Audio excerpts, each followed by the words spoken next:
Hi friends, welcome to Sukanya kitchen. ನಾನು Sunday special ಆಗಿ puri chicken gravy ಕರಿ ಯಾವ ರೀತಿ ಮಾಡೋದಂತ ತಿಳಿಸ್ಕೊಡ್ತೀನಿ ಬನ್ನಿ. ಸಂಡೇ ಅಂದ್ರೇ ವೀಕ್ಲಿ ಒನ್ ಟೈಮ್ ಸಿಗುತ್ತೆ. ಮಾಮೂಲು ಟೈಮಲ್ಲಿ ಎಲ್ಲರೂ ಬ್ಯುಸಿಯಾಗಿರ್ತಾರೆ. ಸಂಡೇ ದಿವಸ ಆದ್ರೂ ನಮ್ಗೆ ಇಷ್ಟವಾಗಿರುವಂಥ ಒಂದು ಫುಡ್ಡು ಮನೆಯಲ್ಲೇ ರೆಡಿ ಮಾಡಿಕೊಂಡು ಮನೇಲಿ ಇರೋರ್ಗೆಲ್ರಿಗೂ ಈ ರೀತಿ ಬಡಿಸ್ಕೊಂಡು ಅವ್ರ ಜೊತೆಗೆ ನಾವು ತಿಂತಾ ಇದ್ರೆ ಸಂಡೇ ಅನ್ನೋದು ತುಂಬ ಖುಷಿಯಾಗಿ ಕಳೆದೋಗ್ಬಿಡುತ್ತೆ. ಇದು ಯಾವ ರೀತಿ ಮಾಡೋದಂತ ನೋಡೋಣ. ಇದಕ್ಕೆ ಮೊದಲನೇದಾಗಿ ನಾನು ಪೂರಿಗೆ ಹಿಟ್ಟು ಕಲಿಸ್ಕೊಳ್ತೀನಿ. 2 ಕಪ್ ಆಗೋಷ್ಟು ಇಲ್ಲಿ ಗೋಧಿ ಹಿಟ್ಟು ತಗೊಳ್ತಾ ಇದ್ದೀನಿ. ನಾನು ಮನೇಲಿ ಮಕ್ಕಳಿದ್ದಾರೆ, ಅದರಿಂದ ನಾನು ಗೋಧಿ ಹಿಟ್ಟಲ್ಲೇ ಮಾಡ್ಕೊಳ್ತೀನಿ. 1 ಟೀ ಸ್ಪೂನ್ ಆಗೋಷ್ಟು ಸಾಲ್ಟ್ ಹಾಕಿ ಸ್ವಲ್ಪ ಎಣ್ಣೆ ಹಾಕಿ 2 ಟೀ ಸ್ಪೂನ್ ಆಗೋಷ್ಟು ಚೆನ್ನಾಗಿ ಮಿಕ್ಸ್ ಮಾಡ್ಕೊಳ್ತೀನಿ. ಫಸ್ಟ್ ಇದೆಲ್ಲ ಚೆನ್ನಾಗಿ ಕೈಯಲ್ಲಿ ಮಿಕ್ಸ್ ಮಾಡ್ಕೊಂಡಾದ್ಮೇಲೆ ಇದಕ್ಕೆ ಸ್ವಲ್ಪ ನೀರು ಹಾಕ್ಕೊಂಡು ಇವಾಗ ನಾನು ಮಿಕ್ಸ್ ಮಾಡ್ಕೊಳ್ತೀನಿ. ಮಾಮೂಲಿ ಚಪಾತಿಗೆ ಯಾವ ರೀತಿ ಮಿಕ್ಸ್ ಮಾಡ್ಕೊಳ್ತೀವೋ ಅದೇ ರೀತಿ ಸ್ವಲ್ಪ ಸಾಫ್ಟ್ನೆಸ್ ಆಗಿರ್ಬೇಕು ನಮಗೆ. ಇವಾಗ ಒಂದು ವೈಟ್ ಕಾಟನ್ ಬಟ್ಟೆಯಲ್ಲಿ ನಾನು ಇದನ್ನೆಲ್ಲ ಕ್ಲೋಸ್ ಮಾಡಿಕೊಂಡು ಹಿಟ್ಟನ್ನು ಸೈಡ್ಗೆ ಎತ್ತಿಟ್ಕೊಳ್ತೀನಿ. ಈಗ ಸ್ಟವ್ ಆನ್ ಮಾಡಿ ಕಡೆ ಇಟ್ಕೊಂಡಿದ್ದೀನಿ. 1 ಟೀ ಸ್ಪೂನ್ ಆಗೋಷ್ಟು ಧನಿಯಾ ಕಾಳು, 1-2 ಲವಂಗ, 1 ಇಂಚಾಗಷ್ಟು ಒಂದು ಸ್ವಲ್ಪ ಚಕ್ಕೆ, ಒಂದು 10ರಿಂದ 20 ಆಗೋಷ್ಟು ಮೆಣಸು,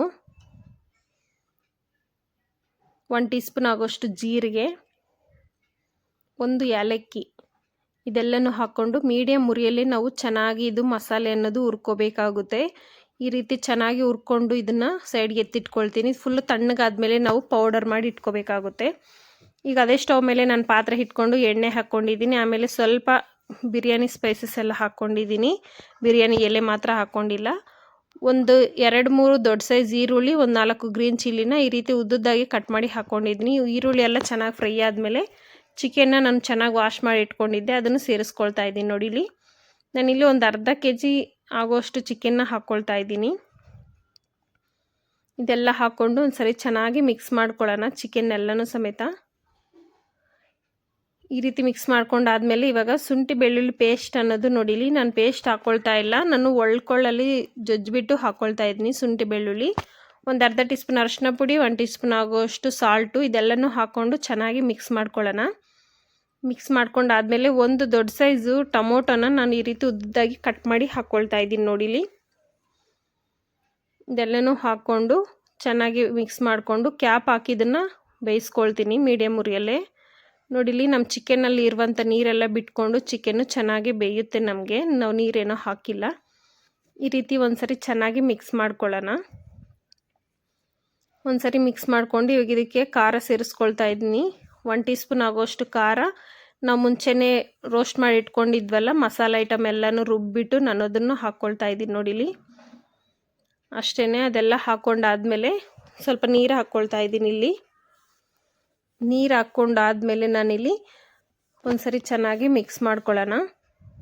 ಮಿಕ್ಸ್ ಮಾಡಿಕೊಂಡು ಈಗ ಕೊತ್ತಂಬರಿ ಪೇಸ್ಟ್ ಅನ್ನೋದು ಹಾಕ್ಕೊಳ್ತಾ ಇದ್ದೀನಿ. ಬೇಕಂದರೆ ಕಟ್ ಮಾಡಿಬಿಟ್ಟು ಚಿಕ್ಕದಾಗಿ ಹಾಕ್ಕೊಳ್ಬೋದು.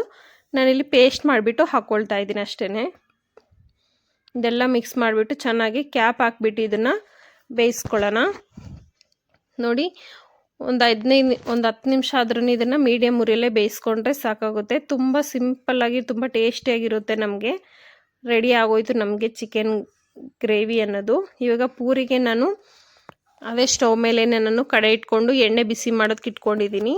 ಈಗ ಪೂರಿಗೆ ನಾವು ಮುಂಚೆನೇ ಹಿಟ್ಟೆಲ್ಲ ಕಲಸಿಟ್ಕೊಂಡಿದ್ವಲ್ಲ ಅದನ್ನು ಈ ರೀತಿ ಸ್ವಲ್ಪ ಹಿಟ್ಟೆಲ್ಲ ತಗೊಂಡು ಇವಾಗ ನಾವು ಚಪಾತಿ ಯಾವ ರೀತಿ ಲಟ್ಟಿಸ್ಕೊಳ್ತೀವೋ ಆ ರೀತಿ ಇದನ್ನು ಲಟ್ಟಿಸ್ಕೋಬೇಕಾಗುತ್ತೆ. ಎಣ್ಣೆಯಲ್ಲೂ ಮಾಡ್ಕೊಳ್ತಾರೆ, ನಾನಿಲ್ಲಿ ಹಿಟ್ಟು ಹಾಕ್ಕೊಂಡೇ ಮಾಡ್ಕೊಳ್ತಾ ಇದ್ದೀನಿ ಪೂರಿ ಅನ್ನೋದು.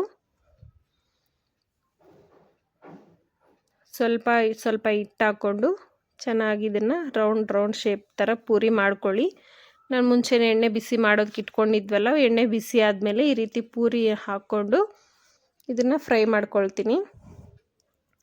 ಪೂರಿ ಅಂದರೆ ತುಂಬ ಜನಕ್ಕೆ ಆಯಿಲ್ ಫುಡ್ ಅನ್ನಿಸ್ಬಿಡುತ್ತೆ. ವೀಕ್ಲಿ 1 ಟೈಮ್ ಏನಾಗೋದಿಲ್ಲ, ಯಾವಾಗೂ ಆದ್ರೇ ಪ್ರಾಬ್ಲಮ್ ಆಗುತ್ತೆ. ವೀಕ್ಲಿ 1 ಟೈಮ್ ತಿನ್ಬೋದು.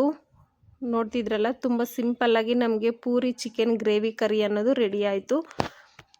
ನೀವು ಟ್ರೈ ಮಾಡಿ ಹೇಗೆ ಬಂತು ಅಂತ ನಮಗೆ ಕಮೆಂಟ್ ಮೂಲಕ ತಿಳಿಸಿ. ಇನ್ನು ನಮ್ಮ ಚಾನಲ್ಗೆ ಸಬ್ಸ್ಕ್ರೈಬ್ ಆಗಿಲ್ಲ ಅಂದರೆ ಪ್ಲೀಸ್ ಲೈಕ್ ಮಾಡಿ, ಶೇರ್ ಮಾಡಿ, ಸಬ್ಸ್ಕ್ರೈಬ್ ಮಾಡ್ಕೊಳ್ಳಿ. Thank you for watching.